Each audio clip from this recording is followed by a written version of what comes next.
Congress party के सबसे बड़े लीडर राहुल गांधी तेज़ी से देश के अंदर अपनी एक नई छवि है वो गढ़ रहे हैं और उनका शोहरत, रुआब, रुतबा वो अपने फैन फॉलोइंग और समर्थकों को एकजुट करते हुए उनकी संख्या बढ़ाता जा रहा है। ये सब देख करके जो सत्ताधारी पार्टी है वो भी डरने लगी है कि एक ऐसा शख्स जो हमेशा जिसकी बुराई और कमियां देखी जाती थी, अचानक तेज़ी से ये उभार राहुल गांधी का कैसे हो रहा है। चारों तरफ जहां भी देखें वो 29 के प्रधानमंत्री किंग आ गए हैं, वो भारत की भविष्य का प्रणेता आ गया है और तरह तरह के जो जुमले हैं वो लगा करके और राहुल गांधी का एक रुतबा है वो बैठाने की कोशिश की जा रही है, लेकिन केवल और केवल सोशल मीडिया पर। सोशल मीडिया की दुनिया है वो आभासी दुनिया है जिसके अंदर वास्तविक रूप से वोट नहीं डाले जाते हैं। और ये संयोग से हम एक लोकतांत्रिक देश में रहते हैं और सत्ता परिवर्तन के लिए वोट की राजनीति होना बहुत ज़रूरी होता है। तो यदि कांग्रेस के समर्थक हैं या राहुल गांधी हैं, वो अपनी वोट चोरी की नीति से हट करके ज़मीन पर लोगों के साथ जुड़ करके वोटों की संख्या नहीं बढ़ाएंगे, केवल सोशल मीडिया पर व्यूज़, लाइक्स और शेयर्स हैं इसके ऊपर ही काम करते रहेंगे, तो नो डाउट वो एक सुपरस्टार के रूप में उभरे रहेंगे।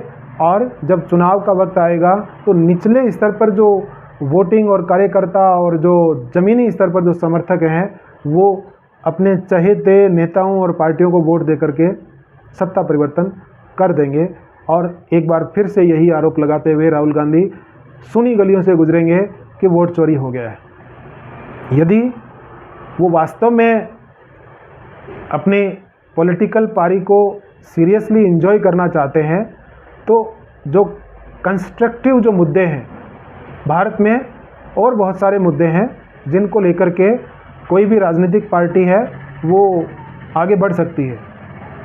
इसीलिए आपने देखा होगा जो आरजेडी है वो एकदम से कांग्रेस से अलग हो गई है कि जो वोट चोरी का नाम लेकर के जो इम्पैक्ट डालना चाह रही थी कांग्रेस, उससे जो भीड़ आ रही थी वो कांग्रेस की नहीं थी, आरजेडी की थी। और आरजेडी के अंदर खाने ये चर्चा है कि ये जो नारा दे करके इंस्टीट्यूशन को और प्रधानमंत्री को पर्सनल जो अटैक किया जा रहा है ये लोकतांत्रिक प्रक्रिया के लिए अच्छा नहीं है, जनता इसको पसंद नहीं करती है। वो जनता जो वोट डालती है और एक वो जनता है जो दूर बैठ करके ट्विटर पर और सोशल मीडिया पर चर्चाएं करती है। जो कांग्रेस के लोग व्यूज़, लाइक्स और शेयर की बढ़ती हुई स्पीड को देख रहे हैं कि देखो कितने हो गए, उसमें बिहार के कितने हैं और बिहार के भी वो लोग जो वोट देते हैं वो कितने हैं, वो परिचित हैं उस जंगल राज से या अव्यवस्थाओं से जो उन्होंने पहले कभी देखी थी। जो वो ट्विटर यूज़ नहीं करते हैं, वो सोशल मीडिया पर अकाउंट रखते हैं तो भी वो जो राजनीतिक जो टीका टिप्पणियाँ हैं उन पर देखते नहीं हैं। वो लोग जो पसंद करते हैं वो पार्टी विजयी होती है और कांग्रेस उसी से दूर है। हरियाणा में उसी हो हल्ला और आडंबर के चक्कर में आकर के वहाँ सत्ता खो दी। महाराष्ट्र में भी उनके साथ में यही हुआ। जो स्टेट दर स्टेट वो खोते जा रहे हैं, उसमें यही एक चीज़ है कि राहुल गांधी दूसरों पर आरोप लगाते हैं कि वो डिक्टेटरशिप कर रहे हैं, अपनी पार्टी में वो अपना प्रभुत्व जमाने के लिए वो इस तरह का टॉपिक लाते हैं कि पूरे कांग्रेस जन है उनके पीछे हो जाए। विडंबना यही है कि जो वास्तविक कांग्रेस है वो अब है नहीं। नए स्तर पर अभी उन्होंने दिल्ली में एक चुनाव लड़वाया है कि जिसके इंस्टाग्राम पर 1,88,000 फॉलोवर थे, उनको चुनाव लड़वाया है और उसके 10,000 वोटों से वो हार गए। तो ये उनका पैमाना है। ज़मीन पर जो कार्यकर्ता काम कर रहा है उसकी अनदेखी हो रही है और राहुल गांधी अपनी पार्टी को और देश को किस दिशा में ले जाना चाह रहे हैं ये बताता है कि उनकी जो इंस्टा, ट्विटर, फेसबुक इन पर फैन फॉलोइंग है वो बहुत बढ़ गई है, जो बिहार के नहीं है। वो जिस दिन वोट होगा उस दिन वो शायद कोई पिक्चर या मूवी देख करके आएंगे और रिजल्ट आएगा तब कहेंगे वोट चोरी हो गए। तो ये नीति यदि राहुल गांधी की और कांग्रेस की है तो इस पर शायद कांग्रेस के जो जानकार या समर्थक हैं वो CWC में इस बात को उठाना चाहिए कि भैया आप जो मुद्दे को लेकर के हर बार कभी राफेल, कभी वो उनके पर्सनल अटैक करके जो मुद्दे लेकर आते हैं वो भुना लेते हैं मोदी जी, और इसीलिए कांग्रेस को हरा देते हैं। तो मेरा एक तटस्थ उनको सुझाव है कि आप थोड़ा इसके ऊपर विचार करिए कि जो कंस्ट्रक्टिव मुद्दे हैं, महंगाई है, बेरोज़गारी है, या और जो ज़मीनी स्तर पर जो समस्याएं हैं, मेडिकल, हेल्थ चैलेंज, एजुकेशन, इनके ऊपर काम करें और मांग करें सरकार से इनके सुदृढ़ीकरण और उद्धार के लिए आने वाले समय का रोड मैप दे कांग्रेस कि बिहार में हम ये चेंज लाएंगे और ये हमारी योजनाएं हैं, इस पर काम करेंगे। आप एक लॉलीपॉप दे करके और कोई भी ऐसी घोषणा करेंगे कि हम 1 लाख रुपए हर साल लोगों के अकाउंट में डाल देंगे, अरे भैया लाओगे कहाँ से? क्या प्लान है? जो 3,000 बोल के गए थे वो नहीं दे पा रहे हैं, आप 1 लाख कहाँ से दे देंगे? तो सच्चाई के साथ में जुड़ा हुआ कोई फैक्ट है, यदि वो आप रखते हो, जनता को पसंद आता है और उस पर जनता है वो वोट भी करती है। तो कांग्रेस को शायद अपने CWC में इस नीति पर काम करना चाहिए। केवल टी-शर्ट और ऊंची पैंट पहन के और कुछ लोगों को खुश करने की रीति पर यदि चल रहे हैं तो वो शायद होने वाला नहीं है।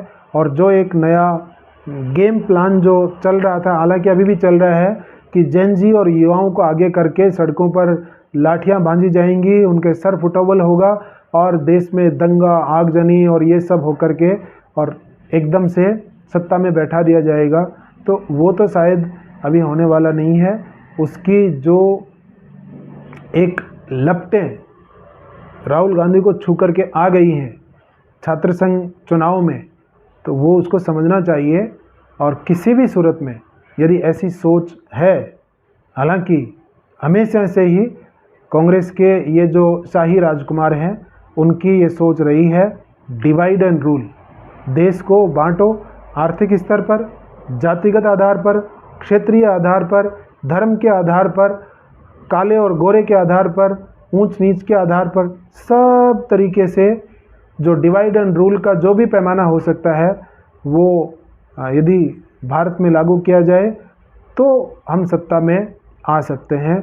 और वही डीप स्टेट की मदद से कांग्रेस और राहुल गांधी हैं वो सब करने की प्लानिंग करते हैं। लेकिन देश का युवा है वो इस चीज़ को बहुत अच्छे से समझ गया है। उसे कहाँ डेवलपमेंट दिख रहा है, कहाँ पॉलिटिकल अपीजमेंट दिख रहा है, कहाँ उसे बहकावा दिख रहा है, कहाँ उसे देश को बर्बाद करने की नीति दिख रही है, कहाँ डेवलपमेंट दिख रहा है। ये देश का युवा है वो अच्छे से जानता है। और भारत के जो बहुत सारे जो बासिंदे हैं वो भारत के भले के लिए एक अच्छे लीडर और अच्छे पॉलिटिक्स जो देश में हो इसकी परिकल्पना करते हैं। और आने वाले समय में यदि राजनीतिक पार्टियां हैं देश को, राष्ट्र को, लोगों को, युवाओं को भड़का करके यदि राजनीति करना चाह रहे हैं तो वो समझ लें कि नेपोटिज्म के वो खुद शिकार हैं। तो उस नेपोटिज्म से बाहर निकल कर आम आदमी के हाथ में अब सत्ता आ रही है। लोग, सामान्य लोगों को जो सर्वोच्च पदों पर वो बैठा रहे हैं, चाहे आप देख सकते हैं राष्ट्रपति हो, उपराष्ट्रपति हो, या फिर और जो पॉलिटिकल जो पोस्ट हैं उनके ऊपर, सब तरीके से राष्ट्र को अच्छे लोगों की ज़रूरत है। और उन अच्छे लोगों में 140 करोड़ लोगों में राहुल गांधी के अलावा भी बहुत सारे लोग हैं जो अच्छे मिल जाएंगे और देश की सत्ता को संभाल करके अच्छे से चला पाएंगे।